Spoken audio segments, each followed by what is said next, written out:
Unity in spirit global క్రైస్తవ సన్నిహిత సంఘానికి మీకు స్వాగతం. మీరు ప్రార్థన అభ్యర్థనలు పంపాలనుకుంటే లేదా క్రైస్తవ జీవ భాగస్వామిని వెతుకుతున్నట్లయితే mark108.comను విజిట్ చేయండి. ఇప్పుడు మనం ప్రార్థనలోకి వెళ్తాము. ప్రభూ, ఈరోజు మనం నీ దయ, కృప కోసం ప్రార్థిస్తున్నాము. మన జీవితంలో ఆర్థిక పరమైన కష్టాలు మరియు క్లిష్టతలు ఉన్నాయి. కానీ మేము నీ దయతో మరియు నీ అనుగ్రహంతో ఈ అన్ని అడ్డంకులను అధిగమించగలుగుతాము అని విశ్వసిస్తాము. ప్రభూ, ఈ సమయాల్లో మనకు ఆర్థిక అవసరాలు, మన కుటుంబానికి మంచిది ఉండాలనుకుంటున్నాము. మీరు చెప్పినట్లు మీరు అడిగితే మీరు పొందుతారు అని మేము విశ్వసిస్తూ ఈరోజు మనం నీ ఆశీర్వాదం కోరుకుంటున్నాము.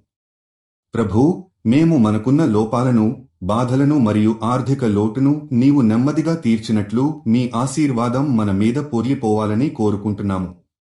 ఎక్కడైనా మనం ఆర్థిక కష్టాల్లో ఉన్నాము, అక్కడ నీ పునరుద్ధరణ, ఆశీర్వాదం మరియు దయ ఉండాలని కోరుకుంటున్నాము. ప్రభూ, మీరు వాగ్దానం చేసినట్లు మనం త్యాగం చేస్తూ నమ్మకం, కష్టాన్ని అధిగమించాలి. మీరు ఇచ్చే జ్ఞానం, ప్రేరణ మరియు ఆత్మవిశ్వాసం మనకి ఉన్న ఆర్థిక సంక్షోభాలను దాటుకుని సంపద పొందడానికి మార్గం చూపిస్తారు.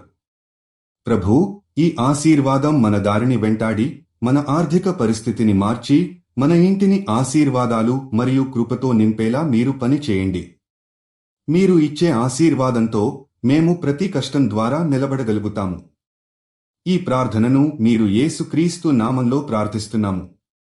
ఆమేన్. యూనిటీ ఇన్ స్పిరిట్తో కలిసి ప్రార్థించినందుకు ధన్యవాదాలు. మీరు విశ్వాసం కలిగిన జీవిత భాగస్వామిని వెతుకుతున్నట్లయితే mark108.comను విజిట్ చేయండి. మీ ప్రార్థన అభ్యర్థనలు కూడా అక్కడ పంపవచ్చు.